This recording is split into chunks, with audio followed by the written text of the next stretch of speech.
Journal science physics के under हम पढ़ के कंप्लीट कर चुके हैं अपना यूनिट नंबर 7 जो कि है हीट, टेम्परेचर एंड थर्मोडायनामिक्स।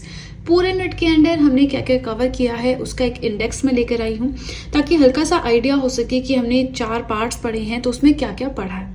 ठीक है, सबसे पहले जैसा टेम्परेचर, हीट, थर्मोडायनामिक्स नाम में आता है यूनिट के, वही चीज़ें हमने इसमें डेफिनेटली डिस्कस की हैं। हीट क्या होता है, इसका एसआई यूनिट एंड ऑल हमने पढ़ा।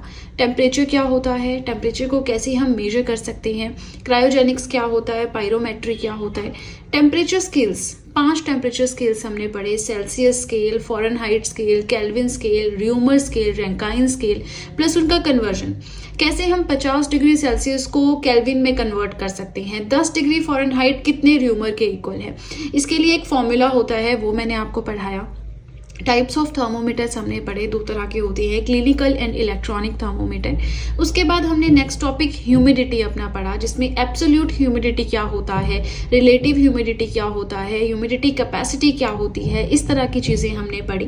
देन स्पेसिफिक हीट क्या होता है, specific heat, heat capacity, thermal capacity, molar specific heat, इस तरह के टॉपिक्स पढ़े। Then very important, thermal expansion of solids. Solids को जब हीट अप करते हैं तो कई बार उनकी डायमेंशंस है वो चेंज हो जाती है, कई बार लेंथ इंक्रीज हो जाती है, कई बार सरफेस एरिया इंक्रीज हो जाता है, कई बार वॉल्यूम इंक्रीज हो जाता है। तो उनके लिए क्या प्रॉपर टर्म्स हैं साइंस में, है ना, linear expansion, superficial expansion, volume expansion, ये सब हमने पढ़ा। देन थर्मल कंडक्टिविटी क्या होती है, डे टू डे लाइफ के एग्जांपल्स इसके हमने देखे।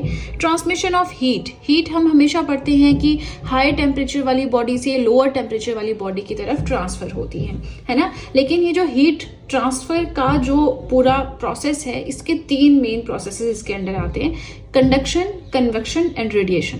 सॉलिड्स में कैसे हीट ट्रांसफर होती है, लिक्विड्स एंड गैसेस में कैसे होती है, वो सब कुछ हमने पढ़ा। न्यूटन्स लॉ ऑफ कूलिंग क्या बोलता है, रिफ्लेक्टेंस, एब्जॉर्बेंस एंड ट्रांसमिटेंस क्या है, ब्लैक बॉडी क्या होती है, ये सब कुछ हमने कंप्लीट यूनिट के अंडर पढ़ा है। हम पार्ट्स में हर एक यूनिट को पहले तोड़ तोड़ के पढ़ते हैं, पूरा यूनिट हो गया फिर मैं इंडेक्स लेकर आती हूँ ताकि आपको हल्का सा आइडिया हो सके कि पूरे यूनिट में हमने कवर क्या क्या किया है। ठीक है, चलिए तो अब नेक्स्ट यूनिट हम स्टार्ट करेंगे। आपको किसी यूनिट का रिकमेंडेशन देना है, कोई यूनिट आप फिजिक्स का पहले पढ़ना चाहते हैं आप बता सकते हैं, अदरवाइज मैं अपने पेस के साथ चलती रहूंगी। इसी के साथ वीडियो पसंद आए लाइक जरूर कीजिएगा। आप सब चाहें तो GS handwritten notes purchase कर सकते हैं, जिसमें history, polity, geography, economics, current affairs, art and culture, biology, chemistry, ये सारी पीडीएफ्स आपको मिल जाएंगी। परचेज लिंक मैंने डिस्क्रिप्शन बॉक्स में दे रखा है। आप सब चाहें तो मुझे इंस्टाग्राम पे फॉलो कर सकते हैं, आप सब चाहें तो मुझे टेलीग्राम अकाउंट पे ज्वाइन कर सकते हैं। इन दोनों चीज़ों का लिंक भी मैंने डिस्क्रिप्शन बॉक्स में दे रखा है। राइट, चलिए वीडियो पसंद आए लाइक ज़रूर कीजिएगा, चैनल को करें सब्सक्राइब, बेल आइकन को करें प्रेस, सो दैट मैं जैसे कोई वीडियो अपलोड करूं सबसे पहले नोटिफिकेशन आप तक पहुंचे। तो चलिए फ्रेंड्स, अब हम मिलेंगे नेक्स्ट वीडियो में। So that's it and see you soon.